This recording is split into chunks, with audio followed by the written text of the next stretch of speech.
Good afternoon, everyone. It is Friday, February the 19th, 2021. It is currently 1:55 p.m. Central Time, and I'm coming to you live from Victory Baptist Church, located right here in Ovalo, Texas. I'm sitting here in the sanctuary of Victory Baptist Church.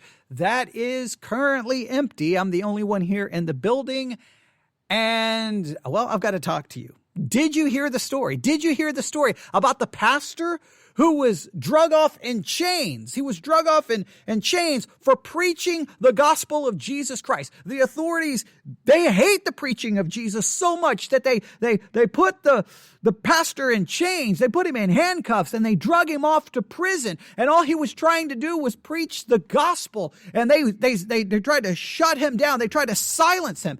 Did you hear this story? We need to do something immediately. We should be alarmed. We should be What we should do is try to find out what the truth is. Now, I say all of that because we're going to engage here in a conversation that's going to offend many, that's going to bother many, and it's going to offend a lot of people. It's going to bother a lot of people because they're not going to actually listen to the words that are coming out of my mouth, because they have an idea in their mind, and anyone who calls that idea into question is to be silenced and not to be listened to. But I ask that you listen to everything I have to say, because the goal here is to try to find truth. Let me throw two words at you: narrative, truth. A narrative can be created that, hey, this is the way we understand this situation. Here's the narrative. Here's the way we understand this situation. And then once that narrative is out there, everyone grabs onto the narrative and they hold on to the narrative, and the narrative becomes like a pair of glasses. And that's how you don't see reality anymore. You see reality through the lens of the narrative that you've bought into. And so what we have to do, we always have to take that narrative. I have a pair of glasses right here. We have to take the narrative. So I have a pair of glasses on. I'm going to take them off. I have to take the narrative off, set the glasses aside, and go, okay, what is the truth? Because I want truth, not a narrative. So we're going to look at this very controversial situation, and we're going to figure out what the truth is versus the narrative. Let me try to explain it this way. There is a situation that is developing, that is occurring currently in Canada, where a pastor has been placed in jail. Now, the narrative is he's been placed in jail for preaching the gospel of Jesus Christ. He's been placed in jail because they're trying to silence the gospel of Jesus Christ. That this is persecution. He's being persecuted for preaching. And that as a result, Christians are up in arms and everyone's talking about it. Article after article is being written. But if you take a moment and try to find out exactly what happened, we have to ask ourselves, is what happened actually what the narrative is saying it has happened? All right. In other words, does truth agree with the narrative? Now, let's do a couple of things here, right? Listen to me carefully. I've received a number of emails about this, and everyone wants my opinion here. But you know what I want to do is not really try to give an opinion. I'm going to try to find the best to figure out exactly what is going on. So here's what we need to do, and I want you to listen to me. Whether you agree, let's do it this way. All right, let me state it this way. All right, because I really want to. I'm trying to be very precise with my words here. Whether you agree with restrictions that have been put in place by city, county, state officials, right? Whether you agree or disagree with the COVID restrictions that has been put in place, again, by county, city, state, federal, it doesn't matter who the officials are, whoever the officials are, whether you agree with those restrictions or not, that is not the point. The point is, if something happens, and it happens because you violated certain restrictions, you can't then create a narrative that ignores that part of the story. In other words, let's say right here in Victory Baptist Church, right here in the middle of nowhere, Texas. Let's say that there were restrictions saying, hey, you cannot conduct a church service unless everyone is wearing a mask, unless everyone is social distancing, and you cannot have more than 25 people in the building. All right? And let's say that we decide we're not going to follow any of those rules. We're not going to wear a mask. We're not going to social distancing, and we're going to have as many people in this building as we can get. And then let's say they find me, right? And then do I then create a narrative? They find me for preaching the gospel. No, they find me for not following the restrictions. Now, you may not agree with the restrictions. I may not agree with the restrictions. That's not the point. The point is, if I'm going to state what happened, I wasn't fined for preaching. I was fined for violating the rules that were handed to me and how to conduct myself in the church. If I don't like those rules, that's one thing. If I don't believe those rules are just, right, constitutional, whatever the case may be, I still have to make sure that I state the narrative is I wasn't fined for preaching.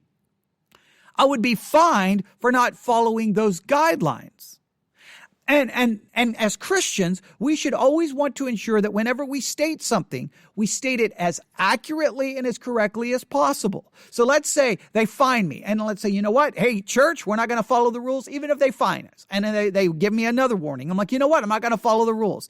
And then finally, after a sermon, they wait for me and they arrest me. Do I go tell everyone, hey, I was arrested for preaching Jesus? No, I was arrested for not following the rules that were handed down. Now, I may not feel like the rules are justifiable. I may feel like the rules are not right, but clearly they weren't stopping me from preaching. They were simply stopping me from conducting a church service by not following certain rules. I could have a church service, just everyone would have to wear a mask, everyone would have to social distancing, and I couldn't have more than 25 people in the building, whatever the rules may be.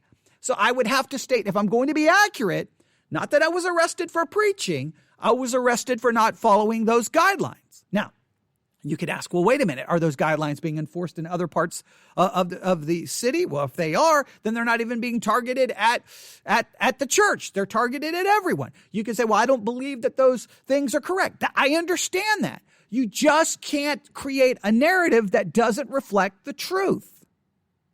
So if I was to do that and get arrested, I hope the members of my church wouldn't be all over social media going, hey, our pastor was arrested for preaching Jesus. No, our pastor was arrested for not following these rules, and we believe these rules are not justifiable, or not right, or not just because of the following reasons. But we cannot then create a narrative that doesn't reflect the truth. That's all I want to get across.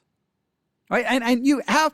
I can't say, I was driving back. I'll use another illustration. I can't get in my car, drive home, and the speed limit is 75 on the main highway, and I'm doing 85, right? And I'm listening to Christian radio. I'm listening to Christian radio in my car, and I'm doing 85 miles per hour, and the cop pulls me over. I can't get home and do a social media post. I was pulled over for listening to Christian radio. They literally pulled me over and gave me a ticket for listening to Christian radio. No, they pulled me over because I was doing 85 miles per hour in a 75 mile per hour zone. Right? I can't say, hey, they arrested me for preaching Jesus. No, I was arrested because we were meeting and not following the guidelines that were handed down. I may not agree with the guidelines. And that's perfectly okay if you want to take that stand and go to jail. Just make sure you tell everyone, I wasn't arrested for preaching because I could still be preaching today. I just couldn't preach the way I wanted to preach in the situation that I wanted to be in. So instead of taking the opportunity to preach in a situation I didn't like, I decided to preach in a situation that I preferred, which then led to me being arrested. It had nothing to do with your preaching. It had to do with the fact that you did not follow the rules. I don't know why that distinction cannot be made. I am not, because as soon as you make that distinction, people say, oh, you just believe you should do whatever the government tells you. Listen to what I'm saying. I'm saying that whatever you decide to do, you just have to be honest with what you did. If I broke the rules, I would be arrested for not following the rules. Now, I'm in Texas, there's exemptions for the church, and there's not really too many rules here in Texas what I can do. And clearly, I'm in a church in the middle of nowhere. There's no one here to even check on there's no one going to come here to even check on what we're doing. But the point is, if those rules were in place and I violated those rules, and I know I'm repeating myself, but I'm going to really try to get this point. I can't create a narrative that is not accurate. That is not what Christians do. That is not speaking the truth. That is lying. That is creating a false narrative to give a false understanding. That is what cannot occur. So here's the question. There's a pastor in Canada who has been arrested. What is the truth versus the narrative? The narrative that's being sold is he was arrested for preaching the gospel. they're trying to silence him from preaching. Is that accurate? Well, let's try to get into this and let's see exactly what is going on. I've got a couple of reports here. I've got all kinds of emails from all kinds of people with all kinds of different accounts. And I'm just going to go through some of this information. I also have a sermon he preached on Romans 13 that someone wants me to analyze. We won't get to that today, but I promise you tomorrow that'll be probably second thing on my agenda after we continue analyzing the sermon that we're listening to on the Sermon on the Mount. All right. But let's get to this. Pastor jailed for holding church services amid pandemic restrictions. Now that headline may be a little bit more accurate. I've seen some headlines, pastor jailed for preaching, right? And it's like, well, is that accurate? Again, Christians, we want to be accurate, right? I'm not making any judgment here about COVID restrictions. If you start emailing me or posting comments on YouTube demonstrating that you didn't actually listen to me, then I'm just going to remove your comment because I can't have a discussion with someone who's not actually engaging with what I'm saying. The point is what actually occurred. This headline says pastor was jailed for holding church services amid pandemic restrictions. In other words, he did not follow the restrictions. Let's see what happened here. All right. James Coates, lead pastor of Grace Life Church in Alberta, Canada, has been jailed for holding in-person worship services amid ongoing pandemic restrictions. Coates' attorney, James Kitchen, said the preacher is willing to remain behind bars in order to do the right thing. So he believes the right thing is not to follow these rules and go to jail. So he feels like that's the right thing. I'm not going to argue whether that's right or wrong in this broadcast. I just want to know, okay, so did he get arrested for preaching? What exactly occurred? Let's get some details here, all right? In mid-December, all right, so let's stop right there. Clearly, this situation doesn't just happen on one given Sunday. Someone drove by the church and they just come in and arrest him. There's some background here, right? So it started in mid-December. Alberta Health Services Inspector issued an order against the church.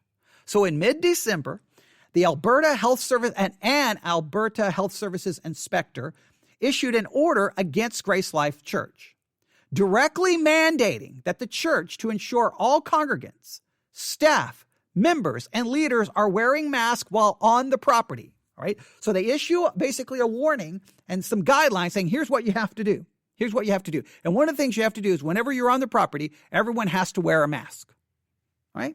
Now, you may not agree with that. You may think that that's wrong. You may think that that's horrible, but let's make it very clear. They were not telling them they couldn't have church. Let's make it very clear.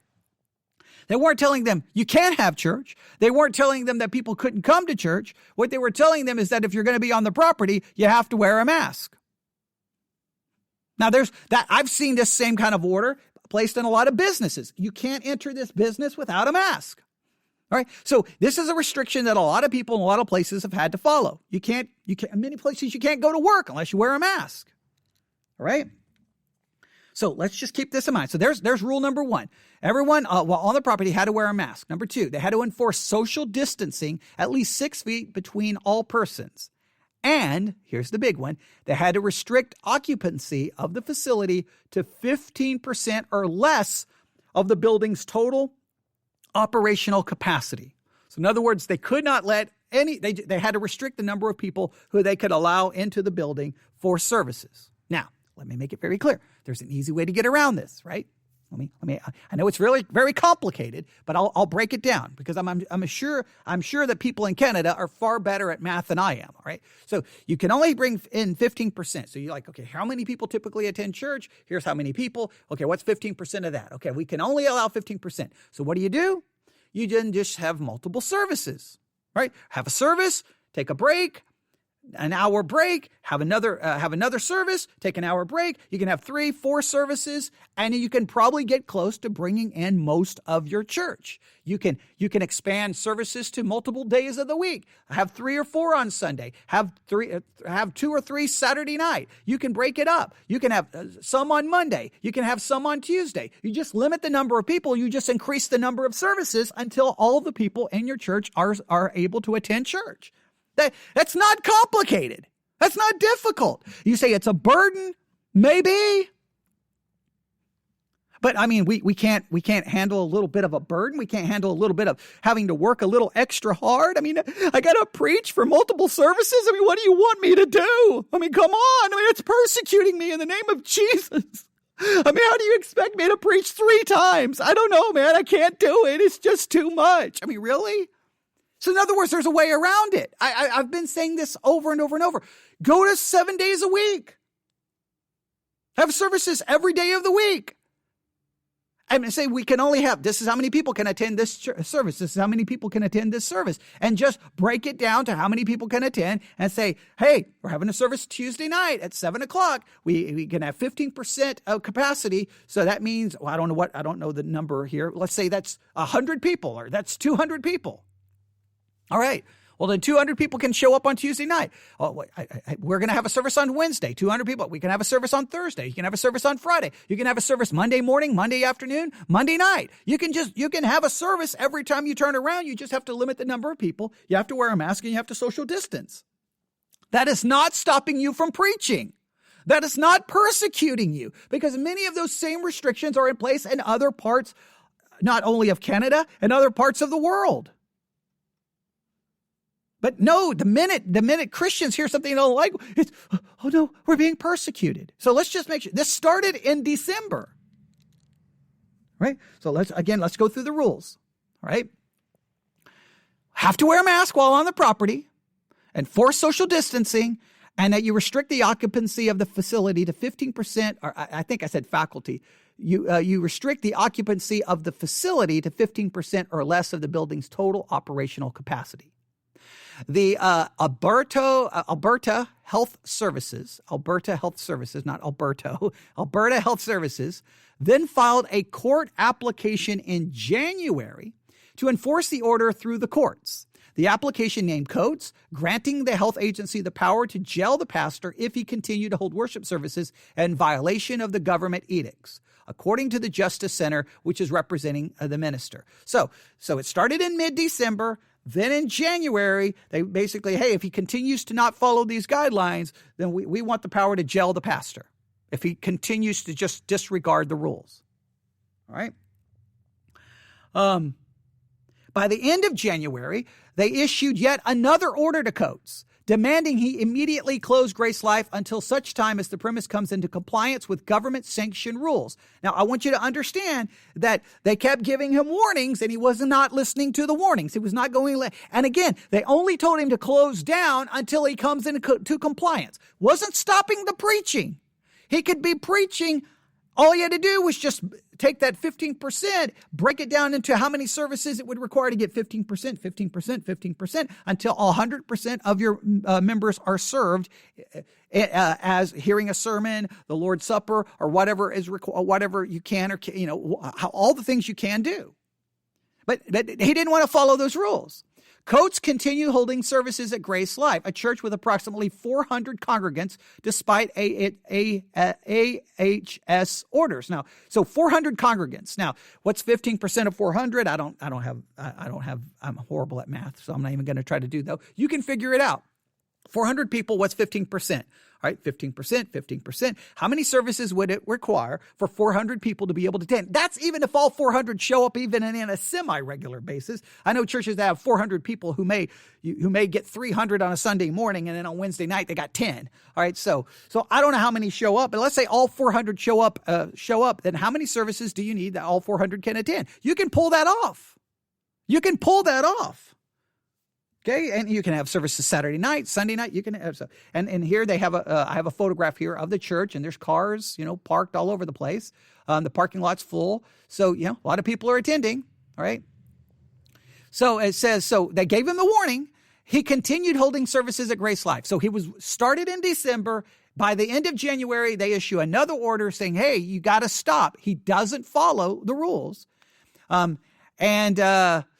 he continued holding services despite the orders. The Justice Center reported that 2 officers with the Royal Canadian Mounted Police visited Coates following the February 7th worship service. So they sent 2 officers to visit him. The officers told the pastor that he was under arrest and must agree to stop breaching the chief medical officer of health orders. The Center reported Pastor Coates explained to the officers that he could not do that because to do so would violate his conscience and prevent him from filling his duty as a minister to lead his congregation in worship. The officer then left without arresting him. Now, please note, no, they're not stopping him from preaching. They're stopping him from doing the church services the way he wants to do them. Again, 400 people, that's the total number of the members of the church. He can have a 15% capacity in the church. He can have 15%. How many services do you have to have so that 15% ultimately equals out to the total? So for him to say, if I do this, I'm not fulfilling my role as a minister, is not accurate. He can fulfill his role as a minister. All he has to do is follow those basic guidelines. They did not shut down the church for preaching. They shut down the church. They arrested him for not following those guidelines. Let me state it again. You may disagree. You may disagree with the guidelines. I'm not saying you have to agree with the guidelines. I'm not saying that. You may even say, we're going to violate those guidelines. That's perfectly okay if you're going to do that. My thing is, then tell the truth. Don't say, if I follow these guidelines, I can't fulfill my role as a pastor. Yes, you can. You just have to do more services. I don't understand how that's complicated. I want to preach, and if you heard me right there kind of raise my voice, is because I looked over and someone was standing in the sanctuary and I almost screamed, okay? Because I'm used to being here by myself, and I looked over and someone was standing inside in the church. Someone from the church had came to the post office to get the mail for the church. So they just walked into the sanctuary and I literally almost screamed. Okay. So, that almost turned out to be very embarrassing. Okay. I almost went, ah! Okay. But no. Okay. So let me get back to this. All right. So let me get back to this. Let's make this very clear. He was not arrested for holding in-person services. They're even allowing him to hold in-person services. Their only rules are everyone on the property has to wear a mask. Number one. Number two, social distancing. And number three, 15% capacity. That's it. Other than that, you can have an in-person service. So if he wants to fulfill his role as a minister, follow those guidelines, increase the number of services, and do your job. That's it. That's all you have to do. Do your job. Now you say, well, the rules are not fair. You don't have to like the rules. Listen, you don't have to like the rules at all. But if you want to do your job as a pastor, then just follow those rules. It's that I don't understand why it's so complicated. Why do Christians turn these situations into something bigger than they are? He was not arrested for in-person services. He was not arrested for preaching. He was arrested because he would not follow the guidelines. So don't act like it's Christian persecution. Now, you may say these guidelines should not apply to the church. Okay. Now, let me ask this.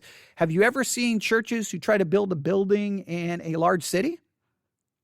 Are there not codes they have to follow? Don't they have to have, in many cases, they have to have 2 exits. They have to have the exits marked. They may have to have a fire extinguisher posted. They have to have a handicap parking. They may have to have a handicap entrance into the building. Aren't there all these codes that churches have to follow? Well, why don't we follow those codes? Why don't we follow those codes? These are restrictions being placed during a pandemic, and these same restrictions are being put in place in supermarkets and all other kinds of places. From what I hear in that part of Canada, there are people who say that, hey, when I go to the store, I have to wait outside because they only can allow so many people in. Well, if they're doing it at the grocery store, then why won't they do it at the church? Now, I don't know. Maybe they're not doing that at the grocery store. I don't know. Those are reports I got. But the point is, he tells the police officers, if I follow these rules, I can't do my job as a minister. Those police officers have to walk away going, what is he talking about? We're letting them have church. They just got to follow these rules. So the narrative here is not accurate. All right, so let's continue. The officers told Pastor Coates that he so let me go through here. The Justice Center reported that 2 officers with the Royal Canadian Mounted Police visited Coates following the February 7th worship service. The officers told Pastor that he was under arrest. I think I said that he was not under arrest. I apologize. So that he was under arrest and must agree to stop breaching the Chief Medical Officer of Health orders. The center reported. Pastor Coates explained to the officers that he could not do that because to do so would violate his conscience and prevent him fulfilling his duty as a minister to lead his congregation in worship. The officers then left without arresting him. So they did not arrest him then. All right. I want to make sure I got that correct. All right. Now let's continue. He preached again this past Sunday. Following this weekend services, the officers notified Coates that they would be arresting him Tuesday. The pastor turned himself in. So they didn't do it in some they just informed him, hey, you're going to be arrested. We're going to do it on Tuesday. They did it. Clearly they didn't come in with force. It seems like they handled themselves in a very respectful way. And the pastor turned himself in, which I'm good. That's being respectful. But let me make it very clear. The whole thing could have been avoided by him simply saying, okay, guys, we're going to have church. This is the way we're going to do it. When you show up here, put on a mask, 6 feet, stand 6 feet apart, and we're going to have 15% capacity. The way we're going to accommodate this is we're going to have multiple services a day. We're going to have 5 services a day on Sunday. We're going to have services throughout the week. We're going to give you every opportunity to attend church whenever you want to. We're going to go 7 days a week here at this church. We're going to have services Monday, Tuesday, Wednesday, Thursday, Friday, Saturday, Sunday. Plus, we'll do extra live streaming to ensure that you can hear the word of God preached and ensure that when we're partaking of the Lord's Supper or any other things that we're doing, you can be a part of. All right. It says, the pastor turned himself in. The lawyer described the orders in place in Alberta as reminiscent of what one encounters in dystopian novels, such as George Orwell's 1984. And we always got to run there, right? Hey, there's some rules we don't like. 1984. Oh, I don't like the rules. 1984. I did the same thing when I was a teenager in public school. Anytime the school didn't like 1984, I carried a paperback copy around in 1984. You're taking away my rights. And, the teachers usually just told me to shut up. Okay. But yeah, everyone runs there when we don't like something. The congregants of Grace Life refused to accept the Alberta government's dystopian new normal, the attorney said. Their first loyalty is to obey their God, not government. They're committed to gathering, as they always have, for in-person worship services. Again, they can gather for in-person worship services. They just can only do so at 15% capacity. All you have to do is increase the number of services and everyone can attend. Why is that? This can't be that complicated. This can't be that complicated, right? It's like, hey, kids, hey, we've got 1 candy bar here. Oh, no. So you're telling me I can't have any? No. We're going to cut this up into parts so that you can have some and you can have some and I can have some. No, we can't. We can't all have the candy bar, but we all can have some of we can't all have all of it, but we all can have some of it. Hey, we want to have church services. We can all attend. We just can't all attend at once. It's not, why are we turning this into, they're coming for us. That's it. We're about to be locked up in FEMA camps and get the mark of the beast. It's persecution. Okay, come on. They will challenge the excessive and unlawful government oppression rather than turn their back on their beliefs. Now, I got no problem if you believe that the restrictions are oppressive and unlawful. File a lawsuit. Take it to court. In the meantime, just follow the rules. They're not stopping you from preaching. They're not stopping you from teaching. They're not stopping you from meeting. But if you don't think the rules are correct, by all means, fight it. I got no problem with that. Use every lawful mean you have in order to fight the restrictions. They also believe they're lawfully exercising their charter protected freedoms and that the government's restrictions are not justifiable. Governments never destroy civil liberties without pointing to some reason that sounds good, such as safety or equality, he added. The very reason certain rights and freedoms are protected by the Charter is that government cannot simply ignore those rights by merely asserting its actions are for a good cause. Okay, got no problem that many times governments overstep their boundaries and abuse their authority. I got no problem. And we use every lawful means in order to fight it. So here's what you do. Hey, guys, We don't like these rules. We're going to fight these rules in court. In the meantime, we're going to go ahead and abide by the rules as they stand for now, because they are not stopping me from preaching. They're not stopping us from meeting. They're just making it a little bit more complicated in how we do so. So we're going to follow those rules because they're not stopping me from preaching. They're not stopping us from meeting. So we're going to follow the rules and order until we can then fight this in court and have our day in court to overcome. And I don't know how it works in Canada, but whatever the legal procedures there, or whatever legal recourse you take, you take. This is not that complicated. He says, if we don't fight, or otherwise we may not get them back. In fact, some say we are on the cusp of reaching the point of no return. Protect the vulnerable, exercise reasonable precautions, but begin to live your lives again. Living life comes with risk. Each time we get behind the wheel of a car, we assume a degree of risk. We accept risk due to the benefits of driving. Yes, though vastly overblown, there are associated risks with COVID, as there are with other infections. Human life, though precious, is fragile. As such, death looms over us all. That is why we need a message of hope. So we need a message of hope because death we need a message of hope. We need a message of hope so bad. You need a message of hope so bad that instead of being there to preach the message of hope, you then made a point to go to jail so that you can't preach. When you could have easily been preaching. In fact, you could have been preaching more than you've ever preached. You could have been preaching 7 days a week. And guess what you can do? I know this is crazy. You can do what I'm doing. You can go to your church, sit down, turn on a microphone, and preach and preach and preach and preach and preach and preach and preach until your voice is gone. All right, so there's that story. I got one more here on it. This one was published just in the last few hours. Canadian pastor jailed over COVID-19 violations. Now, I like that one. That's a little bit more honest. This is from Christianity Today, which people say, well, they're liberal, but at least it's an honest headline. He wasn't jailed for preaching. He wasn't jailed for in-person services. He was jailed for COVID-19 violations. That's all I'm saying. We have to get the narrative correct. We have to tell the truth versus a false narrative. Authorities found his church continued to meet as normal over months rather than comply with capacity, mask, and distancing regulations. Canadian pastor arrested for violating public health orders remain in police custody after refusing the condition of his bail that he stops holding services that defy COVID-19 regulations. Please note, he can hold services. He just cannot hold services that defy the COVID-19 regulations. This is not stopping him from preaching. Just stops the number of people he can preach to at any one given time. But he can preach to those same number of people over a number of services. It's not complicated. Grace Life Church in Edmonton, after shifting to live stream for the first few months of the pandemic, resumed worship over the summer and has met every Sunday without incident, it says. But authorities repeatedly flagged the church for not capping attendance at 15% of capacity, requiring mask or social distancing as required by health regulations in Alberta. Grace Life has been fined $1,200 in December, and this month officers found the church again in violation and issued an undertaking requiring Coates to comply. When the church met as usual last Sunday, they called for the arrest. Coates was preaching on Romans chapter 13. Imagine that.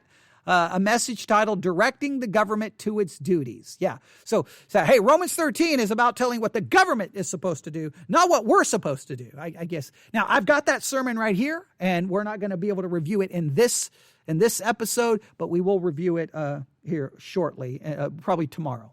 Ultimately, Coates turned himself in on Tuesday and was arrested on charges of contravening the Public Health Act and refusing the undertaking, the CBC reported. He has twice refused to agree to the conditions of his release, the network said.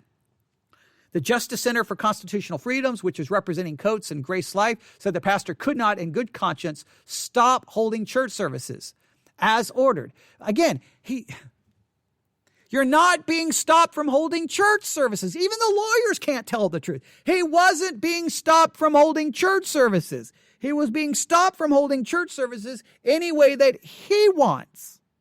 All he has to do is follow the rules, and he can have as many church services as his heart wants. He can have 40, 50, 60, 70. Can go, one every other hour. do an hour, then an hour where you can clean and wipe everything down, get everything ready. Then the next hour, do another church service, take another hour break, come back. You can do that Monday, Tuesday, Wednesday, Thursday, Friday, Saturday, Sunday. No one is stopping that. I don't know why. Why is this so complicated? Let's see if they have anything here.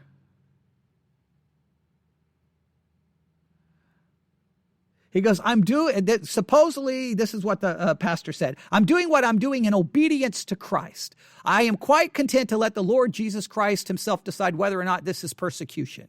Coates said in February the 14th sermon. So I'm going to do what I'm doing. In other words, I'm not going to follow Romans 13. I'm going to do what I'm doing. And then Jesus can determine if this persecution. It sounds so spiritual, but the point is you're not being persecuted. They're not stopping you from preaching. They're not stopping you from holding church services. They're simply stopping you from doing it the way you would like. Now, I understand you may not like the rules, and I got no problem with you fighting those rules in court. But in the meantime, just obey. In the meantime, just expand the number of services. Everyone gets a church service. Everyone's happy. The authority, you don't pick a fight with the authorities. How about be as wise as a serpent and harmless as a dove? Why go pick a fight for no reason? This is an easy thing to abide by. It's an easy thing to abide by. He promises that those who are persecuted for his name's sake will be blessed. He's the one that blesses, and I'm content to leave that in his court. So, hey, I'm being persecuted. Let's see if there's anything else here.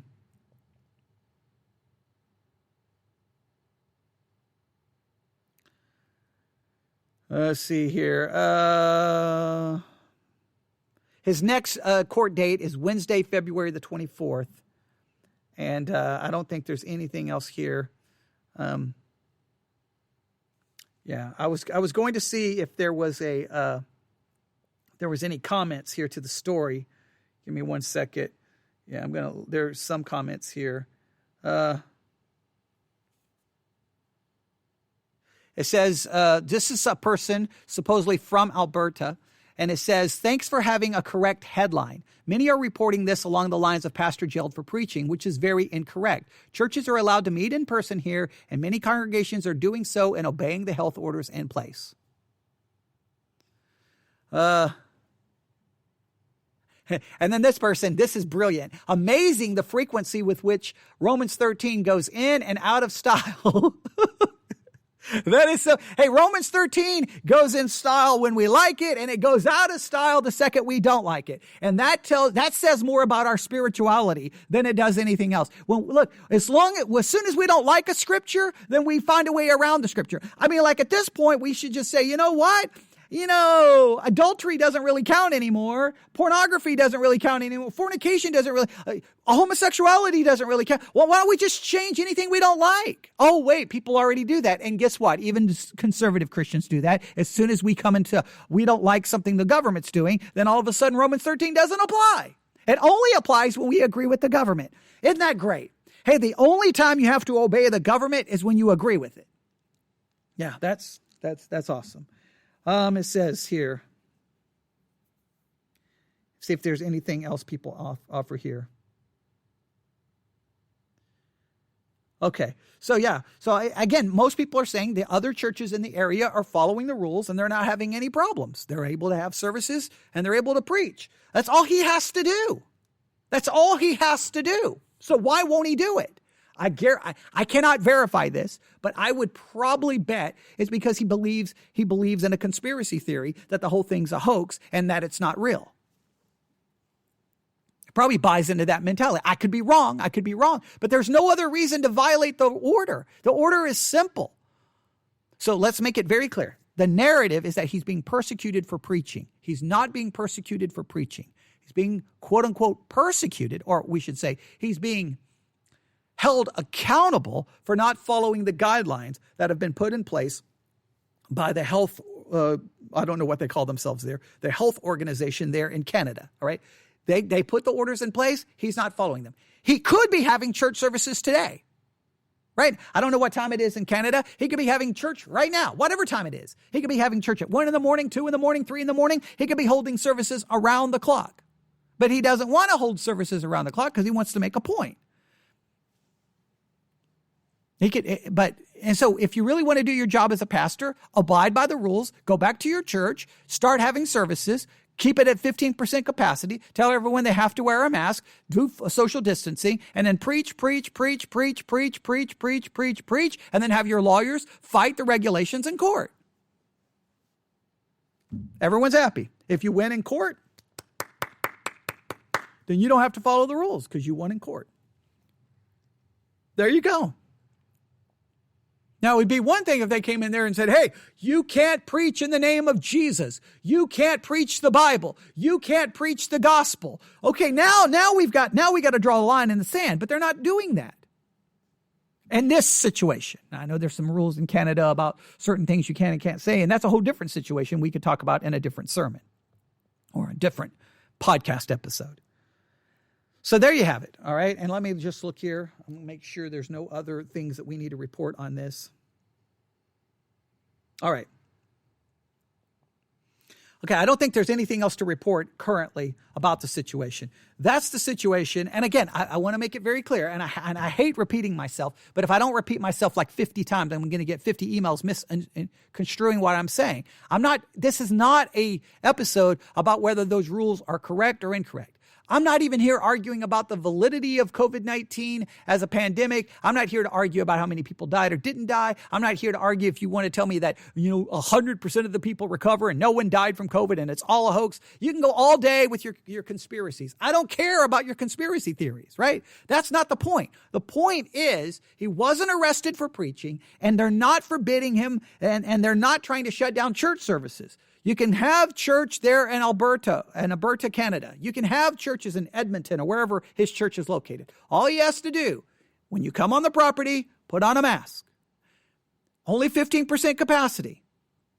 And then you have to maintain social distancing rules of 6 feet apart. All right? Now, we're going to do that. And guess what we're going to do? We're going to expand the number of services so that everyone can get to church. And what we're going to do is we're going to do services 7 days a week. And we're going to get everyone in, and then I'm going to expand my preaching and teaching, doing messages online. And then, and so you can listen to me online. All of the services will be live streamed as well. And we're going to do everything in our power to get the teaching as much out there to people as much as possible. We'll use all the technology available to us, and we'll have in-person services. You could have the best of both worlds. Everyone could be being fed spiritually, and you don't have to end up going to jail. And but you know what? Here's the thing. It's gonna make him more famous. Here's what's he's ultimately going to become a bigger pastor, a more famous pastor. It's going to benefit him. It's going to benefit his church in the long run. A little bit of suffering, but ultimately he's going to benefit probably financially, every way possible. And that's good for him. But the point is if it's based off a false narrative, then is that godly? There you have it. So here in a minute, I'm going to get in my car. And when I drive home, I may listen to a sermon and I may do just reckless things on the road. And when I get pulled over, I'm going to say, you don't want me to hear preaching. You're against the preaching of Jesus, and see what the Texas Highway Patrol officer has to say to me. Probably will tell me to shut up and sign the ticket because I was speeding. Yeah, you break certain rules, you pay the consequence. Has nothing to do with their Christianity. There you go. Now, maybe a situation where Christianity comes to be involved. There are situations out there where maybe city officials have targeted churches, and those situations need to be brought to light and something needs to be done. But we don't look at other situations to judge this one. We judge this one based off what we've heard. Since December, they've been given warning after warning. They're not complying, and they could be meeting and they could be having church. All they got to do is follow the rules. And they could still make sure everyone could attend church by just expanding the number of services. There we go. I'll stop right there. Now, you can email me and tell me how much you disagree. Just make sure that you don't create a false narrative when you email me, all right? False narratives don't do anyone any good, all right? newsif@yahoo.com, newsif@yahoo.com. I made it through that, even though almost having a panic attack. I'm telling you, there's nothing more frightening than you're sitting here, you're trying to make a point, and then you look over and there's someone standing in an empty building, and you're like, where did they just come from? Hey, they obviously came through the back door, scared me to death. I almost literally screamed. Okay. I'm like, why is there there's someone standing in the building. Yeah. When you're here, you just assume that you're the only one in the building. And then the next thing you know, someone came through the back door of the building and scared me to death. So, but it all is good. I'm going home now. Everyone have a great day. God bless.